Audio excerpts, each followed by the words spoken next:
SP news కి స్వాగతం. Bulletin లో ముందుగా హెడ్లైన్స్.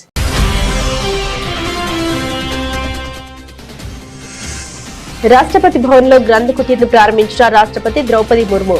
భారతదేశంలోని 11 శాస్త్రీయ భాషల్లో సుమారు 2300 పుస్తకాల సేకరణ.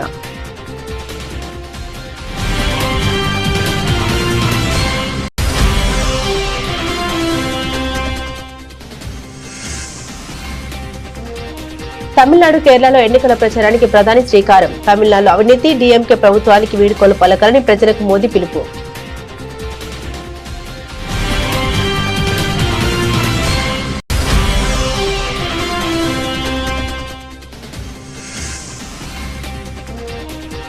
పద్దెనిమిదవ రోజ్గార్ మేళాలో నియామక లేఖల్ని విడుదల చేసిన ప్రధాని మోదీ కొత్తగా నియమితులైన వారు మార్పుకు ప్రతినిధులుగా మారాలని సూచన.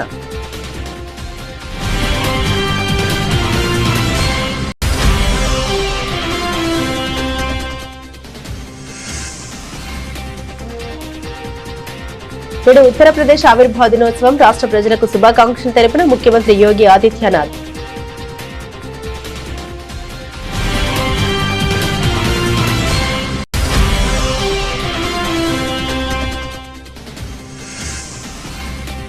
రాధాకృష్ణపై మరోసారి మండిపడ్డ డిప్యూటీ సీఎం భట్టి. తొలి పలుకుల వెనుక ఏ దోపిడీదారులు, ఏ రాబందులు దాగి ఉన్నారో అంటూ విమర్శలు.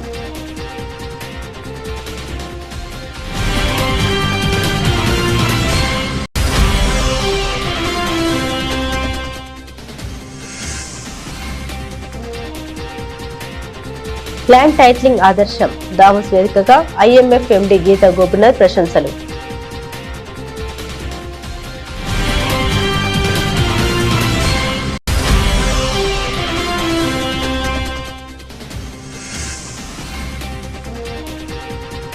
బీజేపీకి మున్సిపల్ ఎన్నికల్లో రాష్ట్ర వ్యాప్తంగా మంచి ఫలితాలు వస్తాయి ధీమా వ్యక్తం చేసిన ఎంపీ ధర్మపురి అరవింద్.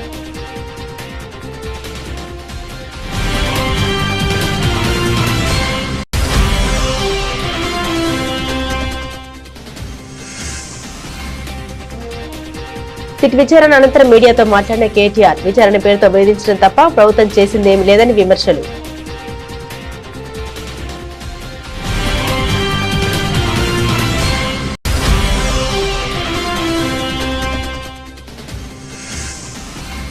చంద్రబాబు చేపట్టిన భూ సర్వే ఓ దిక్కుమాలిన సర్వే అంటూ పేర్ని నాని ధ్వజం. కూటమి ప్రభుత్వం ఒక కొత్త పాస్బుక్ అయినా ఇచ్చిందా అని ప్రశ్న.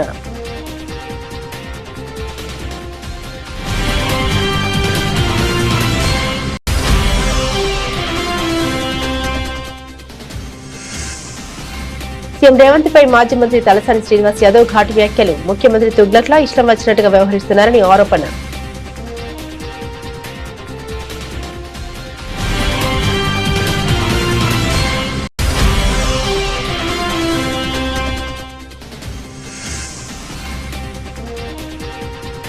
బళ్ళారిలో టెన్షన్. గాలి జనార్దన్ రెడ్డి భవనానికి నిప్పు. కాంగ్రెస్ ఎమ్మెల్యే వర్గీల పనేనని సోదరుడి ఆరోపణ.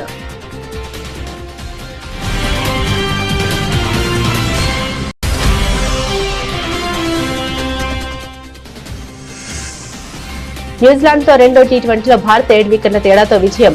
209 పరుగుల భారీ లక్ష్యాన్ని 15.2 ఓవర్లలోనే ఛేదించిన టీమిండియా.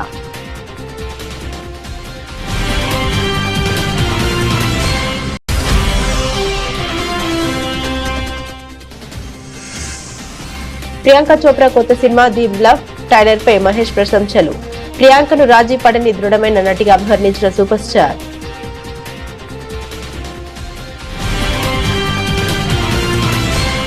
రాష్ట్రపతి భవన్ లో రాష్ట్రపతి ద్రౌపది ముర్ము గ్రంథ కుటీర్ను ప్రారంభించారు. భారతదేశంలోని 11 శాస్త్రీయ భాషల్లో గ్రంథ కుటీర్లో గొప్ప మాన్యుస్క్రిప్ట్లు మరియు పుస్తకాలు ఉన్నాయి. ఈ సందర్భంగా రాష్ట్రపతి మాట్లాడారు. భారతదేశ గొప్ప సాంస్కృతిక మరియు సాహిత్య వారసత్వం గురించి పౌరులు అవగాహన పెంచడం, గ్రంథ కుటీర్ను అభివృద్ధి చేయడం లక్ష్యమని వెల్లడించారు.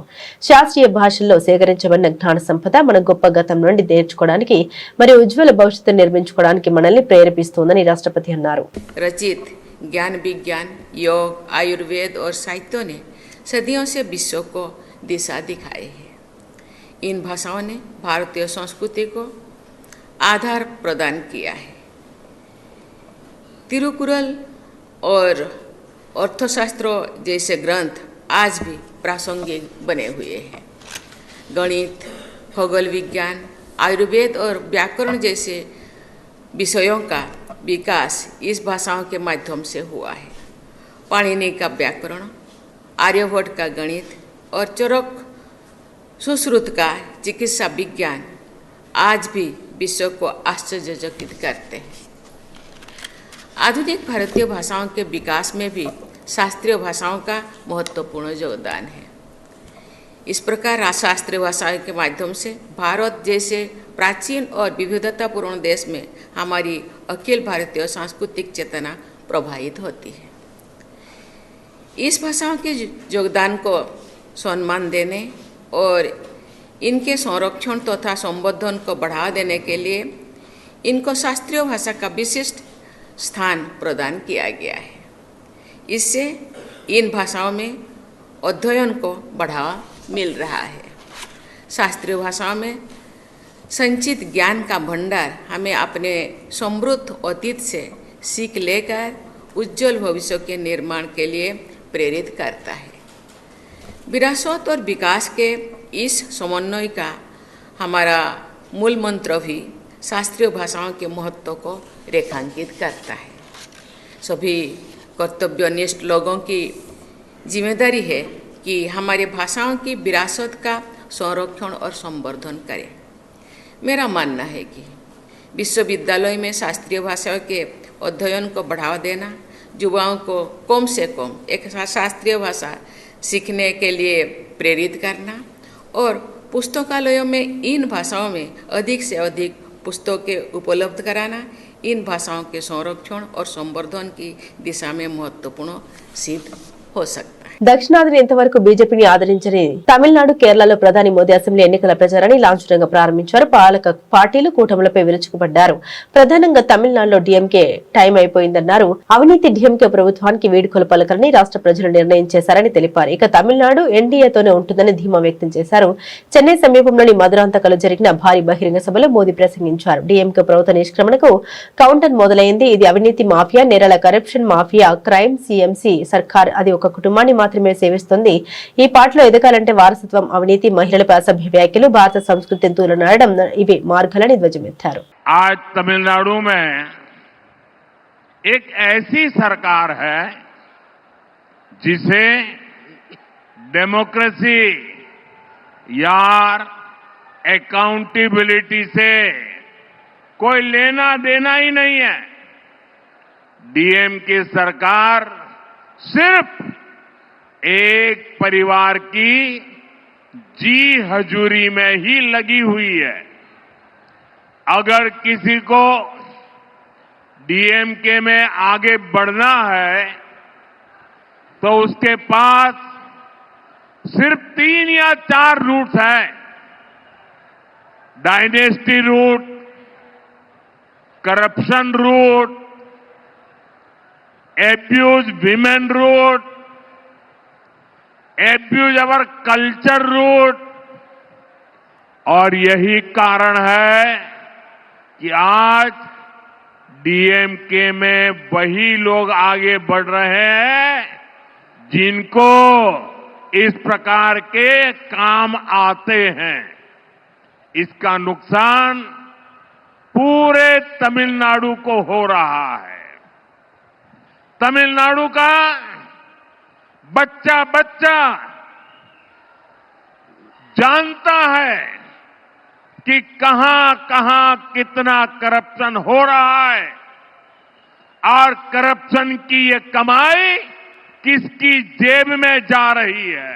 18వ రోజ్గార్ మేళాలో వివిధ ప్రభుత్వ విభాగాలు మరియు సంస్థలు కొత్తగా నియమితులైన యువతకు 61,000 కంటే ఎక్కువ నియామక లేఖలను వీడియో కాన్ఫరెన్స్ ద్వారా ప్రధానమంత్రి నరేంద్ర మోదీ విడుదల చేశారు. ఈ సందర్భంగా రోజ్గార్ మేళాను ఉద్దేశించి ప్రధాని మోదీ మాట్లాడుతూ 2026 సంవత్సరం ప్రారంభం కొత్త ఆనందాలకు నాంది పలుకుతోందని, దీంతో పాటు వసంత పంచమి నిన్ననే జరుపుకున్నందున మీ జీవితంలో ఒక కొత్త వసంత కూడా ప్రారంభమవుతుందని అన్నారు. కొత్తగా నియమితులైన వారు మార్పుకు ప్రతినిధులుగా మారాలని కోరారు.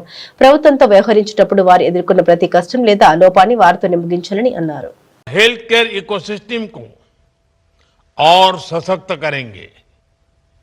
कई साथी वित्तीय सेवाओं और एनर्जी सिक्योरिटी को मजबूती देंगे, तो कई युवा हमारी सरकारी कंपनियों की ग्रोथ में महत्वपूर्ण भूमिका निभाएंगे।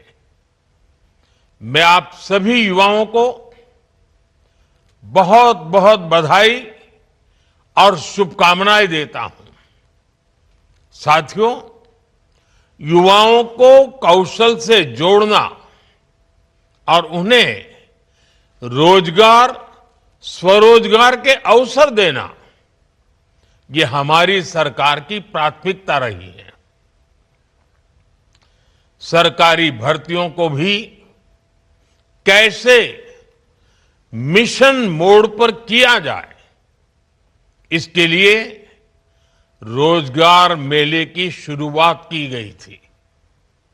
बीते वर्षों में रोजगार मेला एक इंस्टीट्यूशन बन गया है। इसके जरिए लाखों युवाओं को सरकार के अलग अलग विभागों में नियुक्ति पत्र मिल चुके हैं। इसी मिशन का और विस्तार करते हुए आज देश के 40 से अधिक स्थानों पर ये रोजगार मेला चल रहा है। ఉత్తరప్రదేశ్ ప్రజలకు ముఖ్యమంత్రి యోగి ఆదిత్యనాథ్ రాష్ట్ర ఆవిర్భావ దినోత్సవ శుభాకాంక్షలు తెలిపారు. ఈ సందర్భంగా రాష్ట్ర ప్రజలను ఉద్దేశించి మాట్లాడారు. అపరిమిత సామర్థ్యం ఉన్న రాష్ట్రం నేడు పోరాట సంఖ్యలను మరియు విధానపరమైన ఉదాసీనతను బద్దలు కొట్టి అనారోగ్య రాష్ట్రం నుండి భారతదేశ అభివృద్ధికి వృద్ధి చోదక శక్తిగా రూపాంతరం చెందిందని తెలిపారు. మీరు విదేశాల్లో నివసిస్తున్నప్పుడు మీ కృషి, ప్రతిభ మరియు విలువల ద్వారా ప్రపంచ వేదికపై ఉత్తరప్రదేశ్ మరియు భారతదేశం యొక్క ప్రతిష్టను పెంచారని ఎన్ఆర్ఐలను అభినందించారు. మీ అనుభవాన్ని మరియు జ్ఞానాన్ని రాష్ట్ర అభివృద్ధి ప్రయాణంలో అనుసంధానించడానికి తమ ప్రభుత్వం పూర్తిగా కట్టుబడి ఉందని వెల్లడించారు. सम्मानित उत्तर प्रदेश के मेरे प्रवासी बहनों और भाइयों, उत्तर प्रदेश दिवस के अवसर पर प्रदेश से दूर रहकर भी अपनी मातृभूमि से भावनात्मक रूप से जुड़े आप सभी प्रवासी उत्तर प्रदेश वासियों को मैं हृदय से बधाई देता हूं।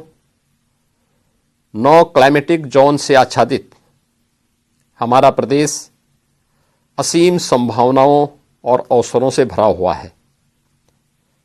उत्तर प्रदेश भारत की संस्कृति, साहित्य, संगीत, कला और आध्यात्मिक चेतना का केंद्र बिंदु रहा है। अयोध्या की मर्यादा, काशी की शाश्वत चेतना, ब्रजधाम की भक्ति और प्रयागराज की समरसता ने युगों युगों से भारत की सांस्कृतिक चेतना को एक नई दिशा और ऊर्जा प्रदान की है। सांस्कृतिक और आध्यात्मिक विरासत को संजोए हुए अमृत काल में हमारा प्रदेश समावेशी विकास के संकल्प को धरातल पर साकार कर रहा है।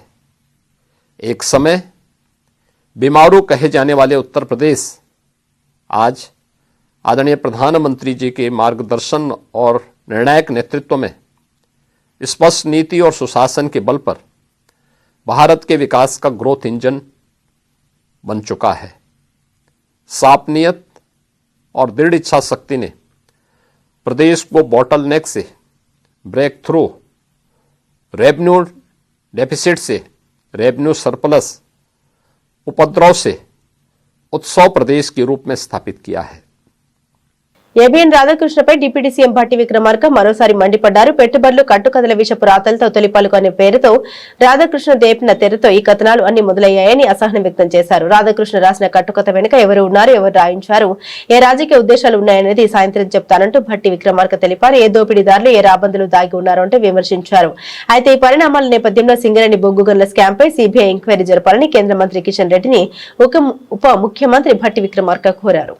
ఏ రాబందులు, ఏ గద్దలు, ఏ దోపిడీదారుల ప్రయోజనాల కోసమో ఈ కథనాలన్నీ వస్తున్నట్టుగా కనిపిస్తూ ఉన్నాయి. చిన్నప్పుడు నేను ఎక్కడో వినేవాడిని, ఏ నినాదం వెనక ఎవరి ప్రయోజనాలు దాగున్నాయో అని, ఏ నినాదం వెనక ఎవరి ప్రయోజనాలు దాగున్నాయో అని. ఈ తొలి పలుకుల రాతల వెనక ఎవరి ప్రయోజనాలు దాగున్నాయో నాకు తెలియదు, కానీ ఇటువంటి రాతలతో తెలంగాణ సంబంధించినటువంటి అతిపెద్ద ప్రభుత్వ రంగ సంస్థ పైన నిందలు మోపే క్రమంలో ఈ రాష్ట్రానికి, సింగరేణికి నష్టం చేస్తున్నారన్న సంగతి మర్చిపోతూ ఉన్నారు. పెట్టుబడులు కట్టుకథల విషపు రాతల రాధాకృష్ణ గారు లేపినటువంటి తెరతో ఈ కథనాలన్నీ మొదలైనవి. నేను మళ్ళొకసారి చెప్తా ఉన్నాను. పెట్టుబడులు కట్టుకథలు విషపు రాతల రాధాకృష్ణ గారి తొలి పలుకులనే పేరుతో మొదలైనటువంటి కథనాలన్నీ బట్టి విక్రమార్క కొత్తగా క్రియేట్ చేశాడు సైట్ విజిట్. సో ఈ సైట్ విజిట్తోనే అంతా అసలు విషయం అంతా అని వండివారు. నేను అడుగుతా ఉన్నాను, సరే ఆయన ఏదో రాశాడు, ఎవరి ప్రయోజనాల కోసం రాశాడు, ఎవరి కళ్ళల్లో ఆనందం చూడాలని రాశాడో సరే ఆయనకు వదిలేస్తా ఉన్నాను. సరే ఆయన ఆనందం ఆయన ఎత్తుక్కుంటున్నాడు. కిషన్ రెడ్డి గారిని నేను ఇప్పటికి కూడా I welcome his gesture. Examine చేయండి, మీరు చేయాలి. రాష్ట్ర ప్రజలకి దేశానికి కూడా తెలియాలి. కేవలం కొద్దిమంది కొందరు వ్యక్తిగత ప్రయోజనాల కోసం రాష్ట్ర ఆస్తుల్ని ప్రభుత్వాలపై వ్యక్తులపైన అడ్డగోలు ప్రచారం చేస్తూ బతికేసేటువంటి వ్యక్తుల వాస్తవ రూపాలు బయట రావాలి.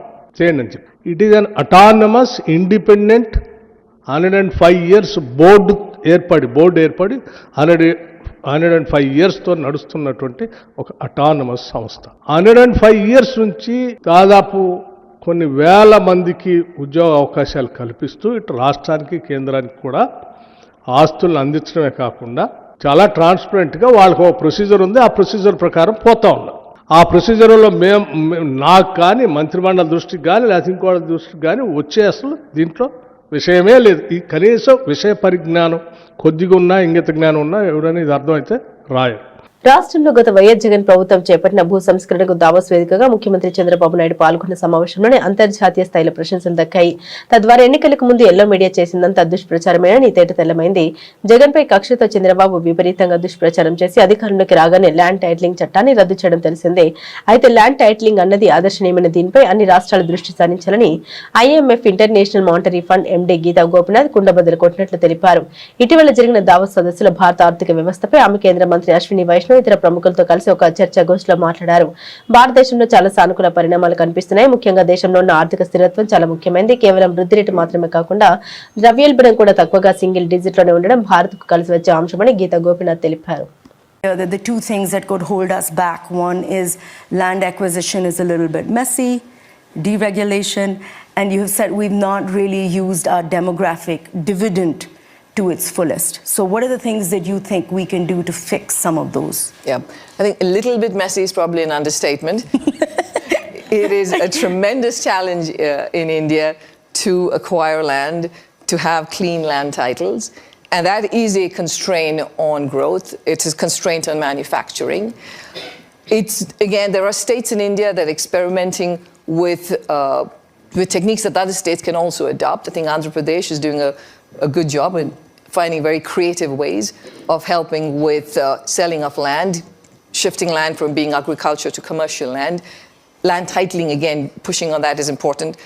Judicial reforms, I think, are absolutely critical. That is a very important bottleneck for growth in India, and it's been there. I think people have seen it as a long-standing challenge, but we're not seeing many changes in that front. రానున్న municipal ఎన్నికల్లో BJP ప్రభంజనం సృష్టిస్తోందని Nizamabad MP Dharmapuri Arvind ధీమా వ్యక్తం చేశారు. ఈ విషయమై ఆయన మీడియాతో మాట్లాడారు. బీజేపీకి మున్సిపల్ ఎన్నికల్లో రాష్ట్ర వ్యాప్తంగా మంచి ఫలితాలు వస్తాయని ఆశాభావం వ్యక్తపరిచారు. మనం గెలుస్తున్నాం కూడా అని అభిప్రాయపడ్డారు. మరోవైపు సీఎం రేవంత్ పై కీలక వ్యాఖ్యలు చేశారు. కాంగ్రెస్ నాయకులే కాదు, కాంగ్రెస్ ప్రభుత్వ ముఖ్యమంత్రిది ఏ పార్టీ అనేది కూడా అర్థమవడం లేదని విమర్శించారు. ఇక బీఆర్ఎస్ ఎక్కడా కనపడట్లేదని, వాళ్ళ క్యాండిడేట్లు కూడా తిరిగి గతి లేరని అన్నారు. భారతీయ జనతా పార్టీకి ఒక మంచి అవకాశం, అది నా నియోజకవర్గమే కాదు, రాష్ట్ర వ్యాప్తంగా కూడా మంచి అవకాశం. వాళ్ళకి అభ్యర్థులు దొరకలేరు. 4 రోజులైతే నాయకులు కూడా దొరకరు, అందరు జైళ్ళలో ఉంటారు. అది రేవంత్ రెడ్డి నియత్ చక్కగా ఉంటే. కాబట్టి ఇటువంటి అవకాశాన్ని మన నియోజకవర్గంలోనైతే మనం ఎట్టి పరిస్థితుల్లో చేజారేసుకోవద్దు. దానికి తగ్గట్టు స్ట్రాటజీ, వ్యవహారము అన్నీ ఏ రకంగా ఉండాలన్నది మేము మాట్లాడడం జరిగింది. ఏమైనా ఉంటే మీరు అడగండి. చెప్తే కదా ఇప్పుడే ఎట్లా వెళ్ళిపోయింది. ఇక్కడైతే మనకి టీఆర్ఎస్ ఎక్కడ కనబడతలేదు, ఇందూరు జిల్లాలో కనబడతలేదు. ఈడ కూడా నాకున్న 2 నియోజకవర్గాలలో కూడా టీఆర్ఎస్ టికెట్ అడిగేట వాళ్ళు కూడా చాలా తక్కువ మంది ఉన్నారు. అది good opportunity for BJP to strengthen further. చూడండి, ఫోన్ ట్యాపింగ్ చేసిండ్రా అంటే చేసిండ్రు. దానికి అనేక రుజువులు ఉన్నాయి. వాళ్ళని అరెస్ట్ చేస్తారా లేదా అన్నది రేవంత్ నియతి మీద ఉంటుంది. రేవంత్ ప్యాకేజీలకి అమ్ముడు పోతాడా లేకపోతే నిజాయితీగా పనిచేస్తాడా దాని మీద ఉంటుంది. అంతే కదండి. ఇప్పుడు డైరెక్ట్గా మేము ఇంటర్ఫియర్ కాలేము, సెంటర్ ఇంటర్ఫియర్ కాలేదు డైరెక్ట్గా. రాష్ట్ర ప్రభుత్వం నియతి మంచిగుంటే రాస్తుంది, నియతి మంచి లేకపోతే 2 ఏళ్ల తర్వాత రాస్తుంది. ఏది ఇది కాళేశ్వరం అప్పయ్యపినట్టు. సో అది ఇంకోటి, ఆ కేటీఆర్ ఏదో ఇంతకుముందు మాట్లాడినట్టున్నాడు పోయే ముందర. అసహనమా? ఓ దేనికి? వ్యక్తిత్వ అంటే క్యారెక్టర్ అసాసినేషనా? అరే చెర్సీకు క్యా క్యారెక్టర్ భయ్. చెర్సీ అంటే తెలుసా? చెర్సీకా క్యా క్యారెక్టర్? డ్రగ్స్ తీసుకున్నటువంటి ఏం క్యారెక్టర్యా? సిట్ విచారణ అనంతరం తెలంగాణ భవన్లో బీఆర్ఎస్ వర్కింగ్ ప్రెసిడెంట్ కేటీఆర్ మీడియాతో మాట్లాడారు. విచారణ పేరుతో వేధించడం తప్ప ప్రభుత్వం చేసేదేమీ లేదన్నారు. జరగనిది జరిగినట్లు లీకులు ఇస్తూ తప్పుదోవ పట్టిస్తున్నారు. ఎవరితోనో కలిపి నన్ను విచారించినట్టు చేస్తున్న ప్రచారంలో వాస్తవం లేదు. ఈ విచారణలో తారక రామారావు తప్ప మరెవరూ రాలేరని, ఏవో కొన్ని పేర్లు చెప్పి వాళ్ళు తెలుసా వీళ్ళు తెలుసా అని అడిగారని తెలిపారు. హీరోయిన్ల ఫోన్లను ట్యాప్ చేశామన్న ప్రచారం నిజమేనా అని అడగ్గా మీకు ఏనట్లు ఫిర్యాదు చేశారని సిట్ అధికారులను ప్రశ్నించినట్టు తెలిపారు. ఇప్పుడు మా ఫోన్లు ట్యాప్ కావడం లేదా అని అడిగితే సిట్ అధికారులు నీళ్లు నమ్మలేరని పేర్కొన్నారు. ఉద్దేశపూర్వక లీకుల్లోని వాస్తవాలు తెలుసుకోకుండా మీడియా ప్రచారం చేయదని విజ్ఞప్తి చేశారు. న్యాయం ధర్మం అందరికీ ఒకేలా ఉండాలని సీఎం రేవంత్ రెడ్డి తన మంత్రులు సన్నిహితుల దోపిడీపై సిట్ వేయాలని కేటీఆర్ డిమాండ్ చేశారు. 2 ఏళ్లుగా తమ అసమర్థ పరిపాలన వైఫల్యాల నుండి ప్రజల దృష్టి మరల్చడానికి ఒకటి తర్వాత ఒకటి ఏవైతే కొన్ని కాలక్షేప కథా చిత్రాలు నడుపుతూ ఉన్నారో ఆ కాలక్షేప కథా చిత్రాల్లో భాగంగా, పరంపరలో భాగంగా ఇవాళ నాకు కూడా ఏదో నోటీసులు ఇచ్చి టెలిఫోన్ ట్యాపింగ్ మీద ఏదో విచారణ చేస్తామని చెప్పి పోలీస్ శాఖ వాళ్ళు పిలవడం జరిగింది.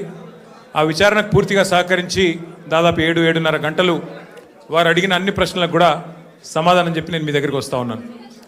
మొట్టమొదటి మాట ఏమంటే నేను వారిని సూటిగా అడిగాను. గత 2 సంవత్సరాలుగా మీరు ఈ విచారణ కొనసాగిస్తూ ఉన్నారు.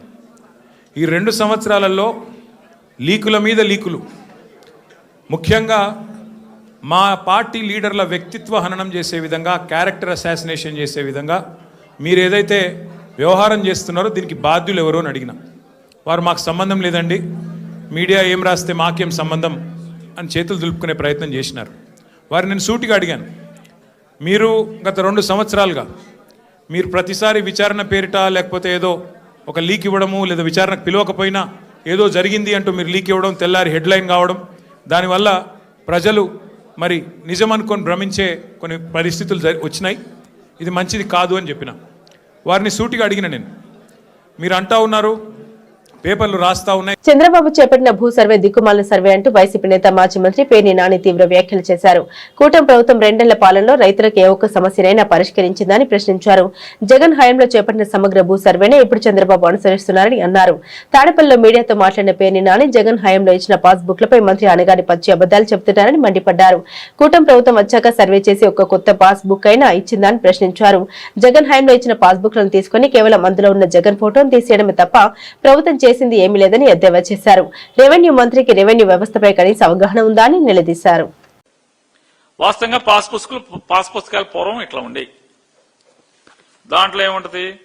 ఫోటో, ఖాతా నెంబరు, ఈ రకమైనటువంటి ఊరికే దాంట్లో ఎంత విస్తీర్ణం, సర్వే నెంబర్ ఎంత, అది మెట్టా మాగాణా, విస్తీర్ణం ఎంత, అలాగే దానికి పన్ను సెస్లు ఎంత, డబ్బులు ఎంత, అది సొంతమా లేకపోతే అసైన్మెంటా, ఆ వివరం తహసీల్దార్ సంతకం ఇలా ఉండే. ఇది పాస్ పుస్తకం పాతది. జగన్ గారు వచ్చిన తర్వాత వీళ్ళు చెప్తున్నారు కదా, జగన్ గారు బొమ్మ వేసుకున్నాడని. ఈ బొమ్మ వేసుకున్న పాస్ పుస్తకం ఇది. అట్ట చూపించలా అన్నాడు. అట్టని మొన్న చూపించా, మళ్ళీ ఇవాళ కూడా చూపిస్తున్నా. ఇదిగో జగన్ గారు ఇచ్చినటువంటి, జగన్మోహన్ రెడ్డి గారి ప్రభుత్వం ఇచ్చినటువంటి పాస్ పుస్తకం అట్ట ఇదిగో. సరిపోయిందా? చూసుకున్నారా? పైన రాజముద్ర ఉంది, జగన్ గారి బొమ్మ ఉంది. వైఎస్ఆర్ జగనన్న శాశ్వత భూ హక్కు మరియు భూరక్ష పథకం. ఆంధ్రప్రదేశ్ ప్రభుత్వం రెవెన్యూ శాఖ, దాంట్లో రైతు ఫోటో, వివరాల కోసం క్యూఆర్ కోడ్.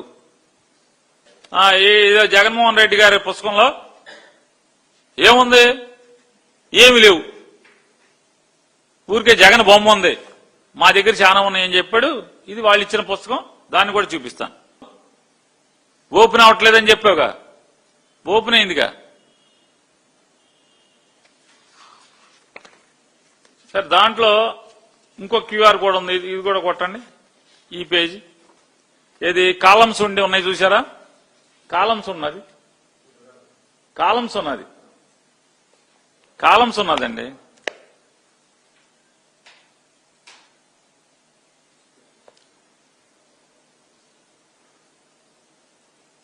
కాలమ్స్ ఉన్న క్యూఆర్ కొట్టండి. వచ్చింది కదా, ఓపెన్ అయిందిగా. సరే, ఇది కొట్టండి అండి. కోఆర్డినేట్స్ ఉన్నాయి కదా, ప్రతి పొలానికి మ్యాప్తో పాటు 8 రేఖాంశాలు అక్షాంశాలతో కూడినటువంటి ఈ లాంగిట్యూడ్ లాటిట్యూడ్. నేను రెవెన్యూ శాఖ మంత్రి గారిని అడుగుతున్నాను, ఈ పొలానికి దారి నువ్వు పాస్ పుస్తకంలో పొలానికి దారి చూపిస్తున్నావు కదా, దారి చూపించడానికి గూగుల్ ఎర్త్ కి జియో కోఆర్డినేట్స్ ఎక్కడి మీకు అని అడుగుతున్నాను. సీఎం రేవంత్ తుగ్లక్లా ఇష్టం వచ్చినట్టుగా వ్యవహరిస్తున్నారని బీఆర్ఎస్ నేత మాజీ మంత్రి తలసాని శ్రీనివాస్ యాదవ్ విమర్శించారు. సీఎంకు మంత్రులకు మధ్య సయోధ్య లేదని, మంత్రుల ఫోన్లు కూడా ట్యాప్ చేస్తున్నట్లు చెబుతున్నారని తెలిపారు. సింగరేణి కాంట్రాక్టుల్లో అవినీతికి సంబంధించిన ఆధారాన్ని బీఆర్ఎస్ నేత హరీష్ రావు బయటపెట్టగానే ఆయనకు సిట్ నోటీసులు ఇచ్చిందని విమర్శించారు. ఫోన్ ట్యాపింగ్ చట్ట విరుద్ధమేమి కాదని ఆర్ఎస్ ప్రవీణ్ అన్నారు. దేశ భద్రత, ప్రజా రక్షణ, తీవ్రవాదుల దాడులు నిరోధించేందుకు ట్యాపింగ్ చేయొచ్చని చట్టమే చెబుతోందని తెలిపారు. ఇటువంటి దరిద్రమైనటువంటి ప్రభుత్వాన్ని నా లైఫ్ లో ఎప్పుడు చూడలే. ప్రభుత్వాలు రావడం, ప్రభుత్వాలు మారడం అనేది సర్వసాధారణం. ప్రజలు మనకు అవకాశం ఇచ్చినప్పుడు ప్రజాస్వామ్యంలో ప్రజల్ని సాటిస్ఫై చేయడానికి, ప్రజల్ని సంతోషపెట్టడానికి రాష్ట్రంలో ఉన్నటువంటి రైతాంగం కావచ్చు, అదే విధంగా నిరుద్యోగ యువకులు కావచ్చు, మహిళలు కావచ్చు, సామాన్య ప్రజానికం కావచ్చు, మనం వాళ్ళకి ఎంత మేలు చేసినాం అనేదే ప్రధానమైనటువంటి. రాజకీయాలలో రాజకీయ పార్టీలు మేనిఫెస్టోలు ఇస్తుంటాయి. ఆ మేనిఫెస్టోలోనే భగవద్గీత అని, ఖురాన్ అని, బైబిల్ అని చాలా సందర్భాలలో అసెంబ్లీలో కూడా చెప్పినటువంటిది పార్టీ మేనిఫెస్టోలో కూడా జరిగేది మనం చూస్తాం. కానీ ఒక విచిత్రమైనటువంటి ప్రభుత్వం మన రాష్ట్రంలో జరుగుతుంది. చాలా సందర్భాలలో మనం సర్కస్ నడిపిస్తున్నామా, ప్రభుత్వాన్ని నడిపిస్తున్నామా అనే దానికి కరెక్ట్ సూటబుల్ అయినటువంటి గవర్నమెంట్. రేవంత్ రెడ్డి గారికి ఏమో అతి చిన్న వయసులో ముఖ్యమంత్రిగా అవకాశం వచ్చింది. ఆ అవకాశాన్ని సద్వినియోగం చేసుకోవడానికి ప్రజల మన్ననలు పొందాలి. మీరు ఇచ్చినటువంటి హామీలేంది, అవి కరెక్ట్ ఇంప్లిమెంటేషన్ లో ఉన్నాయా లేదా, ప్రజల నుంచి మనం ఆ కార్యక్రమాలు చేసి వాళ్ళ దీవెనలను పొందవలసినటువంటి ప్రభుత్వం రాష్ట్రాన్ని విచ్చలవిడితనం చేసి, ప్రజల దగ్గర డబ్బులు లేకుండా చేసి, రియల్ ఎస్టేట్ వ్యాపారం కుదేలైపోయి, అసలు ఇక్కడ రాష్ట్రంలో ఎవరు మాట్లాడితే వాళ్ళ మీద అక్రమంగా కేసులు పెట్టి వాళ్ళని దౌర్జన్యపూరితంగా హరాస్మెంట్ చేయడం అనేది మొన్నటికి మొన్న చూసినాం. ఎన్టీవీలో జరిగినటువంటి, అంటే ఫోర్త్ స్టేట్ అని పిలువబడేటువంటి పాత్రికేయులకు అక్కడ కర్ణాటక రాజకీయాల సంచలనం చోటు చేసుకుంది. బీజేపీ ఎమ్మెల్యే ప్రముఖ పారిశ్రామికవేత్త గాలి జనార్దన్ రెడ్డికి చెందిన ఓ భవనాన్ని దుండగులు దగ్ధం చేశారు. బళ్ళారి కంటోన్మెంట్ ప్రాంతంలో నిన్న సాయంత్రం ఈ ఘటన జరిగింది. ప్రమాద సమయంలో ఆ ఇంట్లో ఎవరూ లేకపోవడంతో ప్రాణ నష్టం తప్పింది. ఈ ఘటన వెనుక కాంగ్రెస్ ఎమ్మెల్యే నారా భరత్ రెడ్డి మద్దతుదారులు ఉన్నారని గాలి జనార్దన్ రెడ్డి సోదరుడు మాజీ ఎమ్మెల్యే గాలి సోమశేఖర్ రెడ్డి ఆరోపించారు. భవనంపై పెట్రోల్, డీజిల్ పోసి ఉద్దేశపూర్వకంగానే నిప్పు పెట్టారని ఆయన ఆరోపించారు. ఈ నెల 1న గాలి జనార్దన్ రెడ్డి ఇంటి వద్ద భరత్ రెడ్డి వర్గీయులు కాల్పులకు పాల్పడారని ఆరోపణ వచ్చే విషయం తెలిసిందే. ఆ వివాదం సద్దుమణగక ముందే ఇప్పుడు ఈ అగ్ని ప్రమాదం జరగడం గమనార్హం. బళ్ళారి నగరంలోని జీ స్క్వేర్ లేఅవుట్ లో ఉన్న ఈ మోడల్ హౌస్ విలువ సుమారు 3 కోట్లు ఉంటుందని అంచనా. 13 ఏళ్ల క్రితం కొనుగోలుదారుల్ని ఆకర్షించేందుకు దీన్ని నిర్మించారు. సమాచారం అందుకున్న వెంటనే పోలీసులు సంఘటనా స్థలానికి చేరుకుని దర్యాప్తు ప్రారంభించారు. ఈ ఘటనకు సంబంధించి ఒక వ్యక్తిని అదుపులోకి తీసుకుని విచారిస్తున్నట్లు పోలీసు వర్గాలు తెలిపాయి. న్యూజిలాండ్తో జరిగిన రెండో టీ20 మ్యాచ్లో టీమిండియా అద్భుతమైన విజయాన్ని నమోదు చేసింది. రాయ్పూర్లోని షహీద్ వీర్ నారాయణ్ సింగ్ అంతర్జాతీయ స్టేడియంలో జరిగిన ఈ పోరులో captain Suryakumar Yadav, wicket keeper batter Ishan Kishan సృష్టించిన విధ్వంసానికి కివీస్ బౌలర్లు చేతులెత్తేశారు. ప్రత్యర్థిని నిర్దేశించిన 209 పరుగుల భారీ లక్ష్యాన్ని భారత్ కేవలం 15.2 ఓవర్లలో 3 వికెట్లు మాత్రమే కోల్పోయి ఛేదించింది. గెలుపుతో 5 మ్యాచ్ల సిరీస్లో భారత్ 2-0తో ఆధిక్యంలోకి వెళ్లింది. 209 పరుగుల భారీ లక్ష్య ఛేదనకు దిగిన భారత్ కు క్లిష్ట పరిస్థితుల్లో క్రీజులోకి వచ్చిన కెప్టెన్ సూర్యకుమార్ యాదవ్ ఇషాన్ కిషన్ తో కలిసి ఇన్నింగ్స్ ను చక్కదిద్దాడు. ఈ ఇద్దరు మూడో వికెట్ కు 122 పరుగులు కీలక భాగస్వామిని నెలకొల్పి భారత విజయాన్ని ఖాయం చేశారు. ఇషాన్ నిష్క్రమణ తర్వాత క్రీజులోకి వచ్చిన శివన్ దుబే కూడా దూకుడుగా ఆడడంతో భారత్ మరో 28 బంతులు మిగిలి ఉండగానే సునాయాసంగా విజయాన్ని అందుకుంది. అంతకుముందు ఈ మ్యాచ్ లో టాస్ గెలిచిన భారత కెప్టెన్ సూర్యకుమార్ యాదవ్ ఫీల్డింగ్ ఎంచుకున్నారు. తొలుత బ్యాటింగ్ చేసిన న్యూజిలాండ్ జట్టు నిర్ణీత 20 ఓవర్లలో 6 వికెట్ల నష్టానికి 208 పరుగుల భారీ స్కోరు సాధించింది. భారత బౌలర్లలో కుల్దీప్ యాదవ్ 35 పరుగులిచ్చి 2 వికెట్లతో రాణించగా హార్దిక్ పాండ్యా, హర్షిత్ రాణా, వరుణ్ చక్రవర్తి, శివన్ దుబే తలో వికెట్ పడగొట్టారు. గ్లోబల్ స్టార్ ప్రియాంక చోప్రాపై Tollywood super star Mahesh Babu ప్రశంసల వర్షం కురిపించారు. ప్రియాంక ప్రధాన పాత్రలో నటించిన Hollywood action thriller the bluff trailer ను చూసిన మహేష్ సోషల్ మీడియా వేదికగా స్పందించారు. ఆమె నటనను కొన్నేళ్లతో ఆసక్తికరమైన పోస్టు పెట్టారు. ట్రైలర్ అద్భుతంగా ఉంది. ప్రియాంక చోప్రా మరోసారి రాజీపడిన దృఢమైన నటన కనబరిచారు. ఫిబ్రవరి 25న విడుదలవుతున్న ది బ్లఫ్ చిత్ర బృందానికి నా శుభాకాంక్షలని మహేష్ బాబు పేర్కొన్నారు. ది బ్లఫ్ చిత్రం 1800ల కాలం నాటి కథతో తెరకెక్కుతుంది. ఇందులో ఎర్సెల్ బోర్డెన్ అనే ఒక మాజీ సముద్రపు దొంగ పాత్రల ప్రియాంక కనిపించనున్నారు. తన బిడ్డను కాపాడుకోవడం కోసం ఎంతకైనా తెగించే తల్లిగా ఆమె నటన ట్రైలర్ లో ఆకట్టుకుంటుంది. ప్రముఖ దర్శకులు రూసో బ్రదర్స్ నిర్మిస్తున్న ఈ సినిమా ఫిబ్రవరి 25న ప్రైమ్ వీడియోలో విడుదల కానుంది. బులెటిన్ ముగించే ముందు హెడ్లైన్స్ మరోసారి.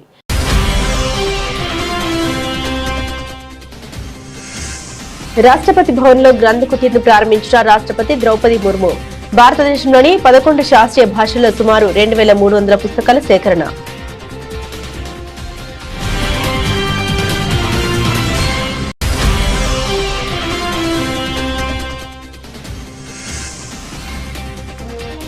తమిళనాడు, కేరళలో ఎన్నికల ప్రచారానికి ప్రధాని శ్రీకారం. తమిళనాడులో అవినీతి, డీఎంకే ప్రభుత్వానికి వీడ్కోలు పలకాలని ప్రజలకు మోదీ పిలుపు.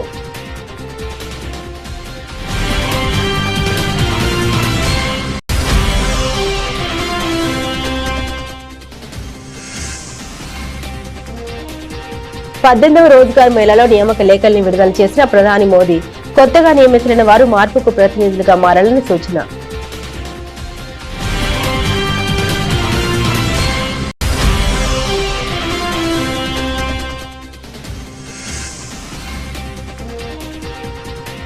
నేడు ఉత్తరప్రదేశ్ ఆవిర్భావ దినోత్సవం. రాష్ట్ర ప్రజలకు శుభాకాంక్షలు తెలిపిన ముఖ్యమంత్రి యోగి ఆదిత్యనాథ్.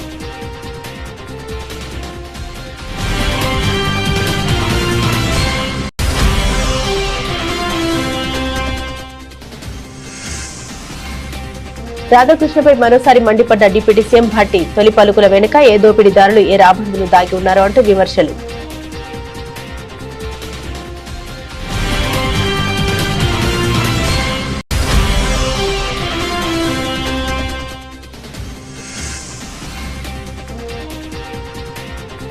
ల్యాండ్ టైటిలింగ్ ఆదర్శం. దావోస్ వేదికగా ఐఎంఎఫ్ ఎండీ గీతా గోపినాథ్ ప్రశంసలు.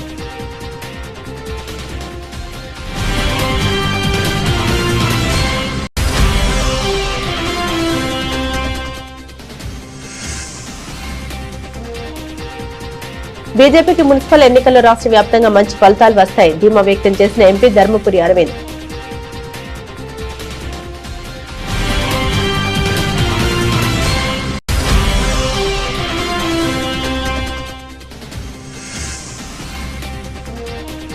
సిట్ విచారణ అనంతరం మీడియాతో మాట్లాడిన కేటీఆర్. విచారణ పేరుతో వేధించడం తప్ప ప్రభుత్వం చేసిందేమీ లేదని విమర్శలు.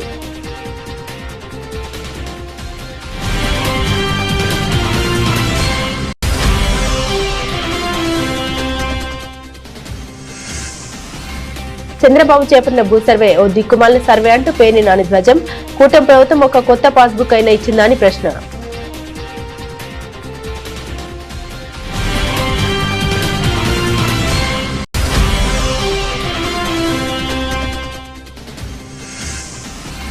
సీఎం రేవంత్ పై మాజీ మంత్రి తలసాని శ్రీనివాస్ యాదవ్ ఘాటు వ్యాఖ్యలు. ముఖ్యమంత్రి తుగ్లక్లా ఇష్టం వచ్చినట్టుగా వ్యవహరిస్తున్నారని ఆరోపణ.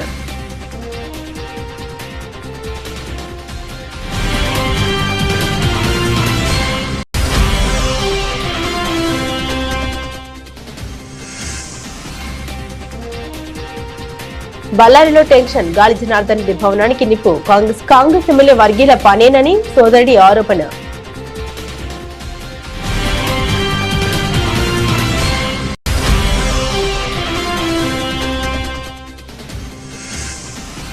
న్యూజిలాండ్తో రెండో టీ20లో భారత్ 7 వికెట్ల తేడాతో విజయం. 209 పరుగుల భారీ లక్ష్యాన్ని 15.2 ఓవర్లలోనే ఛేదించిన టీమిండియా.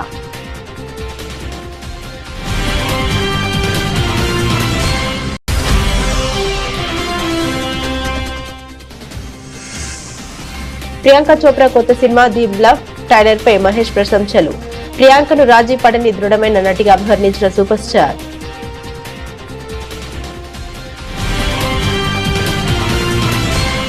ఇవి బులెటిన్లోని విశేషాలు. తిరిగి మరో బులెటిన్తో మళ్ళీ కలుసుకుందాం. అంతవరకు సెలవు. నమస్కారం.